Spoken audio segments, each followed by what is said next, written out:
दोस्तों नमस्कार। आज की बौद्ध कथा है मोह का त्याग। समूचे शहर में भयंकर अकाल पड़ा। लोगों के पास खाने के लिए अन्न नहीं था। पिछले वर्ष की तरह इस वर्ष भी न वर्षा हुई और न राज्य में अन्न की पैदावार। जो भी अन्न कहीं से प्राप्त हुआ वह सारा सेठों ने अपने लाभ के लिए खरीदकर अपने गोदामों में भर लिया।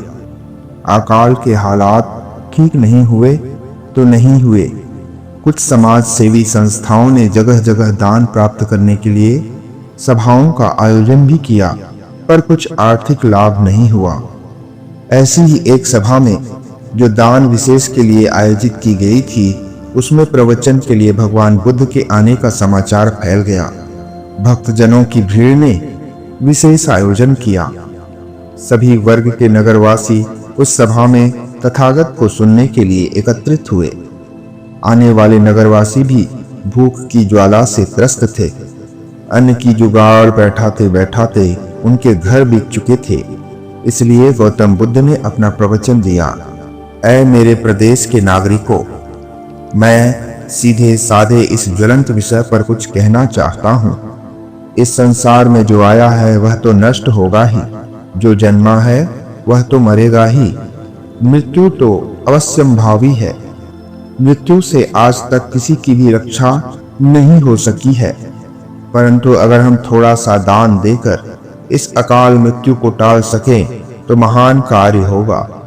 मैं सभी से प्रार्थना करता हूँ कि इस आपदा के समय आप सभी अपनी अपनी सामर्थ्य के अनुसार इन गरीबों, अनाथों और विकलांगों के लिए अपने पास से दान की व्यवस्था कर सके तो हम सभी आपके आभारी रहेंगे।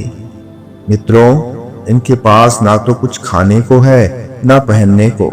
आप सभी किसी न किसी प्रकार से समर्थ तो है ही। इस दैवी आपदा का हम सब मिलकर सामना करें तो अनेक जानें बच सकती है। आप सभी अपने मन से इन अनाथों के लिए अपनी घृणा को निकालकर उखाड़ फेंकें और प्रेम, प्यार और स्नेह को सम्मुख रखकर इन निर्धनों की सहायता करें। इतना कहकर तथागत ने सभी के सम्मुख अपना उत्तरी फैला दिया, जिससे वहां पर बैठे हुए नगरपति उसमें अपना दान डाल सके। गौतम बुद्ध ने देखा कि अधिकांश धनी सेठ वहां से उठ उठकर अपने घरों को चल दिए। पंडाल रिक्त सा हो गया। तथागत भारी मन से उन सभी को जाते देखते रहे, परंतु एक सभ्य नागरिक निरंजन ऐसा भी निकल आया जो वहीं बैठा रहा। निरंजन वहां के समाज का स्तंभ कहा जाता था। तथागत ने उसकी ओर बड़ी कातर दृष्टि से देखकर उससे पूछा, वत्स, तुम अन्य नगरवासियों की तरह यहाँ से नहीं गए? निरंजन ने बड़ी शांति से उत्तर दिया, भगवान, इस समय मेरे पास जो कुछ भी है वह दान कर रहा हूँ। यह कहकर उसके पास जो कुछ भी था वह उसने तथागत के सम्मुख रख दिया। यहाँ तक कि उसने अपने वस्त्र भी उतार कर तथागत के सामने रख दिए। निरंजन के इस दान से भगवान बुद्ध बहुत प्रसन्न हुए। उन्होंने उसका दान स्वीकार करके उसे आशीर्वाद दिया। दान देने के उपरांत निरंजन अपने घर की ओर पैदल ही चला। सभी उसकी यह हालात देखकर आश्चर्यचकित रह गए। जब वह बाजार से निकलकर अपने आवास की ओर जा रहा था, तब रास्ते में महाराज प्रसेनजीत की सवारी निकल रही थी। निरंजन ने महाराज प्रसेनजीत को नमस्कार किया तो उन्होंने आश्चर्य से पूछा, अरे वत्स निरंजन, तुम इस दीनहीन दशा में कहां से आ रहे हो और तुम्हारे वस्त्र कहां गए?